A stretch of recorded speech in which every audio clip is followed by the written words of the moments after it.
peu idiote, mais... Il n'y a pas de question idiote. Non, mais supposons que ces, je ne sais pas comment on les appelle, enfin, ces intelligences interviennent non pas pour nous, mais pour eux. C'est-à-dire peut-être que ces explosions nucléaires, c'est tout ce qui se passe dans le nucléaire, peut-être que ça les gênerait eux et qu'ils interviendraient pour ne pas être gênés et qu'en fait peut-être qu'ils s'intéressent, que notre sort les intéresse peut-être moins que ce qu'on pourrait imaginer. Enfin, je ne sais pas, c'est une théorie... Ouais, je dirais plutôt que c'est une question qui est rien moins, comme il faut dire, que idiot. C'est une question qui est on ne peut plus importante, que l'on peut se poser, effectivement, qui est on ne peut plus sérieuse, oui. Au jour d'aujourd'hui, sur la base des faits que j'ai rapportés, je préfère me limiter en disant qu'ils nous ont sauvés à nous.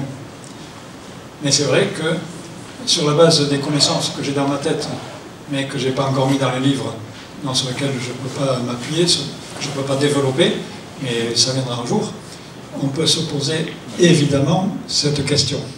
Et c'est une excellente question.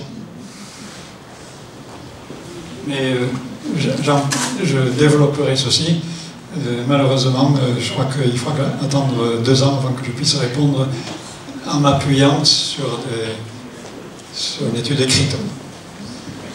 Oui, alors je voudrais déjà vous remercier parce que j'ai trouvé votre exposé très clair et très enthousiasmant, absolument excellent. Merci, même, j'ai pas toujours les mots qu'il fallait. Je vais vous faire part d'une autre hypothèse, c'est l'hypothèse d'être intraterrestre, c'est-à-dire qui habite l'intérieur de notre planète. Ça demande de définir, alors ce que vous entendez. C'est définir, c'est des humains, comme nous, pour la plupart des humains, voire certains extraterrestres qui auraient trouvé refuge ici, mais enfin essentiellement des humains. J'ai eu la chance de pouvoir rencontrer une personne venant de là, en Roumanie, cet été. J'ai passé environ 5 heures à discuter avec elle, alors il y avait un temps de traduction quand même, roumain en anglais. J'ai aussi présenté ici brièvement, il y a quelques mois, un ouvrage sur la Terre intérieure, écrit par un Roumain qui s'appelle Radu Cinama. Alors, qu'est-ce qu'on peut dire? C'est, je dirais, les gens de la Terre intérieure, ils se sont révélés à certains moments, en particulier à l'amiral Robert Byrd, juste après l'explosion de Hiroshima et Nagasaki. Alors peut-être vous connaissez ce témoignage. Le sujet, oui. Voilà. Et ce qui est intéressant, c'est qu'il est accueilli par un orifice qui se dégage au pôle sud, je crois. Et après, il est accueilli à l'intérieur par des responsables, un responsable principalement, qui met en garde l'humanité par rapport au nucléaire, indiquant que l'humanité est en train de manipuler quelque chose d'extrêmement dangereux, y compris pour eux, puisqu'ils ressentent aussi, à leur niveau, les effets des explosions nucléaires. Et dans les livres sur les intraterrestres, ça apparaît aussi, ça, c'est-à-dire que dans leur réalité, dans leur dimension, puisqu'ils sont aussi effectivement dans l'intraterre, dans une dimension différente de la nôtre, un niveau vibratoire plus élevé, ils ressentent tout ça, et ils ressentent aussi la destruction de notre environnement. Donc c'est des choses sur lesquelles ils nous engagent à nous orienter. C'est 1, l'abandon du nucléaire, 2, arrêter de détruire notre environnement. Oui, merci pour votre témoignage. Je vous suis complètement dans ce que je vous avais dit, mais pour faire le lien avec le sujet qui nous rassemblait aujourd'hui, donc les ovnis nucléaires, mais mon interprétation à moi, je connais, je répète ce que vous avez dit, et je vous suis, je répète encore une fois, mon interprétation à moi, elle s'appuie sur des connaissances sur lesquelles je me suis, que j'ai mise dans mes livres. Et il y a aussi une conférence que j'ai faite, un certain nombre d'entre vous connaissent peut-être Nurea TV. Oui. Eh bien, j'ai fait une conférence il y a à peu près 6 mois, je crois que c'était en 2018. Je me souviens plus de l'intitulé qu'ils avaient donné. Mais j'ai repris cette conférence dans le prochain livre à venir début 2019, dans lequel je proposais l'idée, à partir de connaissances spirituelles, je disais tout à l'heure, je dois prendre la précaution, tout le monde n'est pas obligé de croire sur parole ce que je rapporte de ces connaissances spirituelles. Et des connaissances ésotériques. On peut les dire ésotériques, oui, mais quand on dit ésotériques, ça veut dire qu'elles sont préservées à un public limité. Alors qu'on vit à une époque, depuis une centaine d'années, depuis Steiner en particulier, depuis Gurdjieff, certains connaissent peut-être, on vit à une époque où ces connaissances qui étaient autrefois réservées à un public limité, n'est plus réservé du tout. Autrement dit, le mot ésotérique n'est plus juste aujourd'hui, puisqu'elles sont accessibles à tout le monde, mais tous ceux qui veulent bien faire l'effort d'aller les chercher. Parce qu'on ne va pas les trouver à la télévision, ni dans le Figaro, ni autre part. Mais révélation. On verra après. Et c'est sur la base de ces connaissances spirituelles que j'étais amené à montrer qu'il n'y a que les êtres élémentaires, que j'appelle plutôt les êtres élémentaux, qui ont, de par leur nature, la capacité de se manifester comme ils sont là. Je veux dire que je ne conteste pas du tout qu'il existe des êtres, on peut dire même humains, comme vous l'avez dit, ou bien qui viennent d'ailleurs, qui existent à l'intérieur de la Terre, ou qui existent ailleurs aussi, mais qui sont souvent à un niveau d'évolution supérieur à notre niveau d'évolution à nous, les hommes habituels ou ordinaires dans ce monde-là. Et donc on peut dire qu'ils sont à un niveau plus spirituel, et qui de ce fait n'ont pas la capacité de se manifester dans la matière. Alors que les êtres élémentaux, les êtres élémentaires, eux, ils ont un corps physique, mais fait de sous-matière, en matière plus subtile, donc qui peuvent densifier. Parce que quand on voit les ovnis, par exemple, j'explique dans mon livre que quand on voit les ovnis avec des performances qui défient complètement les lois de la physique, c'est parce que ces ovnis-là ne sont pas dans notre monde physique. Ils ne sont pas dans notre monde matériel. On les voit, mais ils existent dans un monde qui est parallèle et proche de notre monde matériel. Et c'est ça qui peut expliquer qu'ils ont des performances qui défient les lois de la physique, parce qu'ils ne font pas partie de notre monde physique. Alors, je termine ça, oui. Alors, d'après les connaissances sur lesquelles je m'appuie, dont les êtres supérieurs à nous, les êtres humains que nous sommes, même les êtres humains qui sont supérieurs, ne peuvent pas se manifester dans la matière, mais les êtres élémentaux, les êtres élémentaires ont cette capacité. Et puis, la façon dont ils se manifestent, sur les caractéristiques des manifestations d'OVNI, les caractéristiques de ceux qui mettent un crop circle, etc., ça converge tout à fait avec les caractéristiques que les clairvoyants prêtent aux élémentaux. Bon, là, c'est vite dit, hein, mais je résume ma pensée pour me donner mon idée sur ce que je dis. J'ai trois questions. Une technique, une un peu historique et puis une autre de vocabulaire.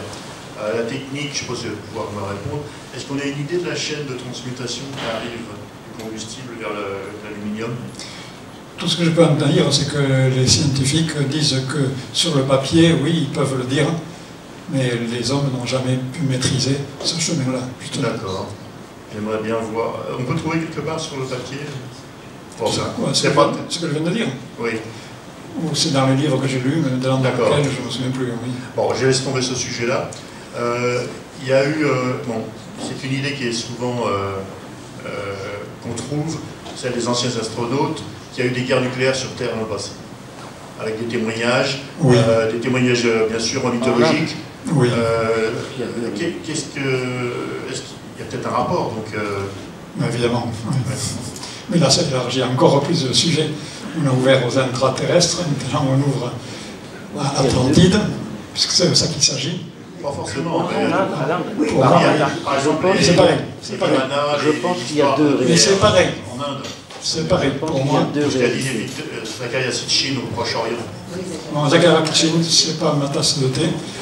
Mais attendez, vous poserez votre question tout à l'heure. Oui. Rapidement, parce que je vois que l'heure passe quand même, et puis il y aura peut-être d'autres questions, à moins que vous vouliez qu'on développe davantage ça. Mon idée, mais ça fait un moment que je creuse aussi dans ce sens-là, oui, que les Vimana, dans l'Inde ancienne, oui, et l'Inde ancienne, ça date de milliers d'années, on n'a jamais pu préciser davantage. Moi, j'ai tendance à penser, parce que ça donne beaucoup de cohérence à tout ça, que les Vimana de l'Inde ancienne, ça nous ramène plutôt à peu près moins de 12 000 ans, à la fin de l'Atlantide, justement. Et j'ai de fortes raisons de penser, mais je n'ai pas d'argument fort pour le moment, qu'il y a eu effectivement des guerres nucléaires qui ne sont pas sans ressembler à la période que nous commençons à vivre maintenant. Il y a eu une guerre nucléaire aussi, il y a eu des traces dans certains endroits, dans l'Inde, oui. Voilà, associé avec les Vimana, associé avec la fin de l'Atlantide. Ok. Et puis la question de vocabulaire, puis je vais laisser la parole à d'autres. Pourquoi élémentaux? Pourquoi élémentaire? Bon, élémentaire, c'est le mot qui était utilisé de tout temps, aussi bien en anglais, enfin en français en tout cas, quoi. Mais élémentaire, pour moi, ça portait un peu à confusion, parce que dans le langage ordinaire, quand on dit élémentaire, ça peut dire, ça fait un peu rudimentaire, c'est un peu limité, alors que c'est pas du... On parle du petit peuple aussi, oui, mais c'est pas du tout ça ce qui nous montre. Ils sont capables ils ont des capacités qui sont vertigineuses par rapport à ce que nous, les humains, peuvent faire. Donc c'est pour ça que, c'est pas moi qui ai inventé le mot du tout, mais j'ai préféré choisir le mot élémentaux pour laisser de côté le mot élémentaire, qui peut être un peu péjoratif. Excusez-moi, autre petite question. Alors supposons que ce soit des êtres intelligents qui sont bienveillants, qui veulent nous sauver. Pourquoi ils n'interviendraient pas, par exemple, lorsqu'il y a eu des guerres mondiales avec des dizaines de millions de morts? Enfin, je ne sais pas, c'est une question comme ça, je sais pas. Je n'ai pas de réponse, hein, je ne sais pas. Vous ne posez que des bonnes questions, de toute façon. Oui. Mais c'est des questions essentielles, tout ça, oui. Oui. Mais là aussi, ça élargit. La réponse demande d'élargir encore le sujet. Non, mais il y a le libre arbitre aussi de l'humanité. Voilà. Il a dit il y a le libre arbitre de l'humanité. Voilà.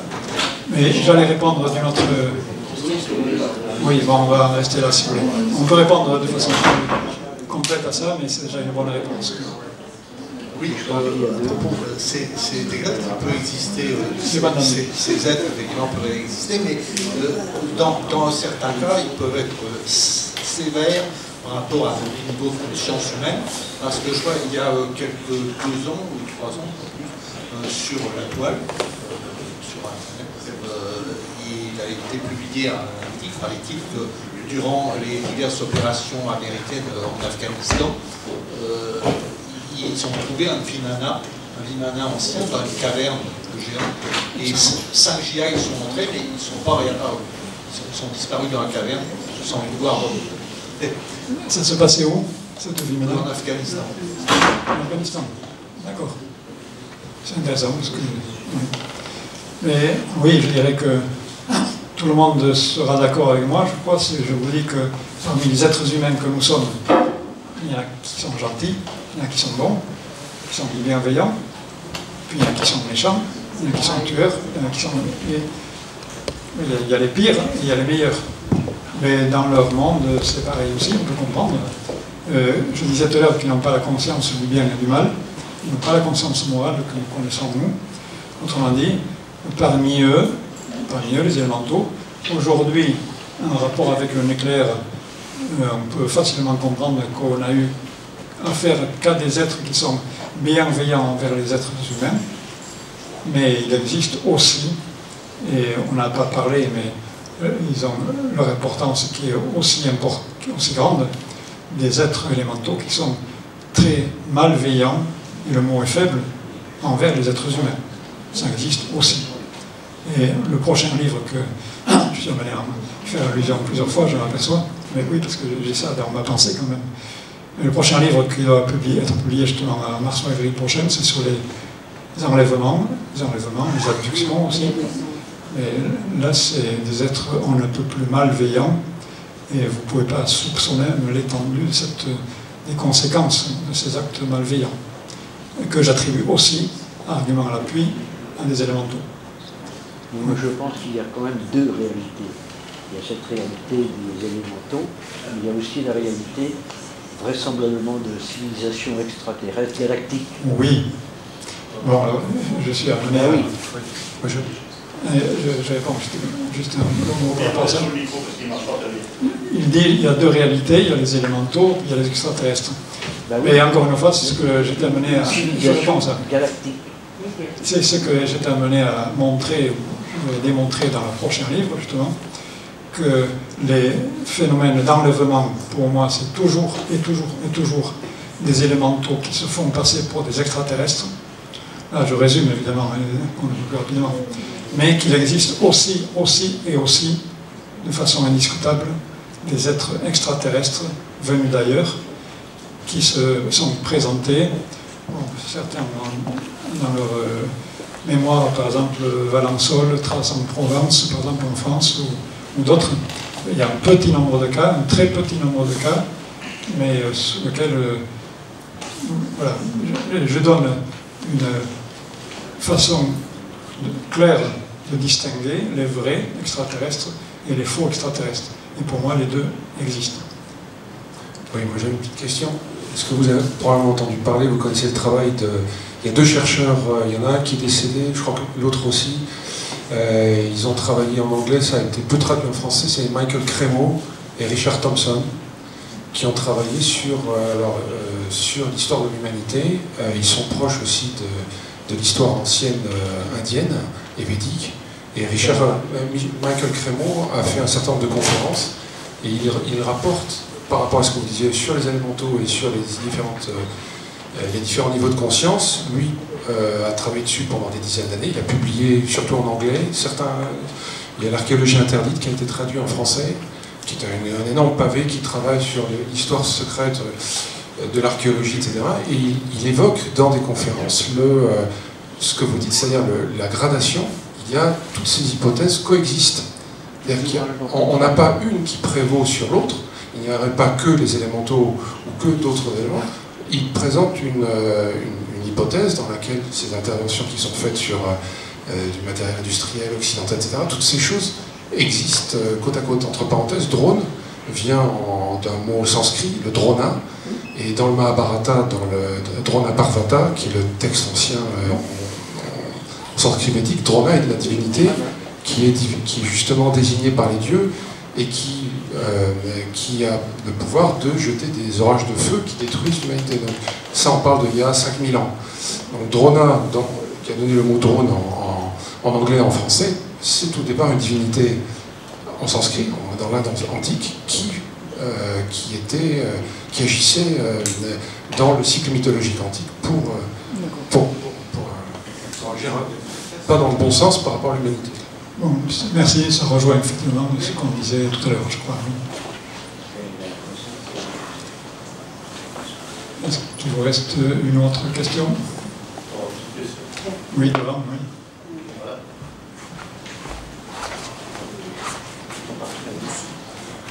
Oui, il semblerait en fait que Trump veuille faire déclasser certains documents secrets relatifs aux ovnis. Est-ce que vous pouvez le permettre ici? Je ne suis pas dans le premier cercle autour de Trump, je n'ai pas d'infos par rapport à ça. En tout cas, au plan nucléaire, on parle aujourd'hui d'annuler un accord entre les États-Unis et l'Union soviétique. Donc il n'y a plus l'Union soviétique, mais les accords étaient poursuivis avec la Russie. C'est en fait sur l'interdiction de positionner des missiles à courte portée capables depuis l'Europe d'attaquer la Russie. Évidemment, comme les États-Unis sont unis très loin, c'est très pratique pour eux. Et je veux dire par là que les élémentaux, là, ils n'ont pas bien joué parce qu'ils n'ont pas réussi leur coup, parce qu'on se rapproche de la guerre nucléaire, quoi, l'air de rien. Juste à propos de Trump, tout ce que je sais, c'est que en fait, Trump est en train de réorganiser l'armée américaine. Toute la partie spatiale, enfin armée de l'espace, étaient avant dans des organisations secrètes, et maintenant ça devient une armée officielle, donc US Space Force. Donc ça permet de regrouper ça dans l'armée officielle et peut-être justement d'enlever cela dans les agences secrètes. Vous touchez encore un autre sujet qui est encore plus sensible, et je n'ai pas entendu dans ce que vous avez dit, je n'ai pas entendu que vous soyez très proche de la réalité telle que je la vois. En tout cas, c'est officiel, le US Space Force, c'est officiel. Il argumente officiellement que... C'est un début. Bon, tout le monde le connaît sans doute. Il y a le corps d'armée, comme il y a la marine, l'armée de terre, l'aviation, il va y avoir le Space Corps. Ceci dit, pour l'instant, c'est simplement une réorganisation administrative. Mais c'est vrai qu'ils envisagent de mener la carte dans l'espace, éventuellement. Bon, il y aurait beaucoup à dire là-dessus. Je commence à m'ouvrir à ça aussi, en zone 51, vous connaissez un peu certains. Encore une fois, c'est beaucoup plus loin que ce que j'ai entendu de votre part. Mais ce n'est pas l'objet d'en parler aujourd'hui. Pardon. Simplement pour revenir sur les armes nucléaires, il faut avoir conscience déjà au moins d'une chose, c'est que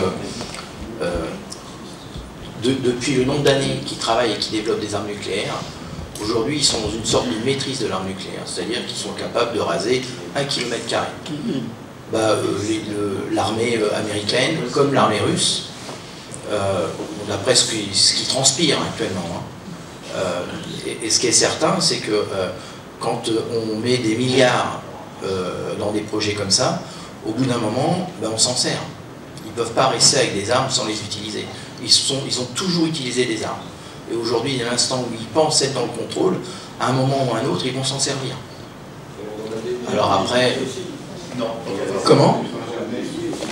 Oui, c'est exact. On en est des milliers. On est déjà servi en tout. Mais il en reste 6 000 en Russie et 5 000 aux États-Unis. On peut se donner rendez-vous, si vous voulez, dans 5 ans pour faire un point sur ce sujet. Oui. Bon. Oui, dernière question peut-être? Non. Bon, on va clore la séance. Je vais vous remercier de votre présence, de votre attention, de votre implication. Et merci beaucoup. Pour finir, vous pourrez aller consulter les livres qui sont sur la table, et puis peut-être transmettre aussi. Et donc le mois prochain, premier mardi du mois, c'est du côté. Ils ont mis la piste du fer.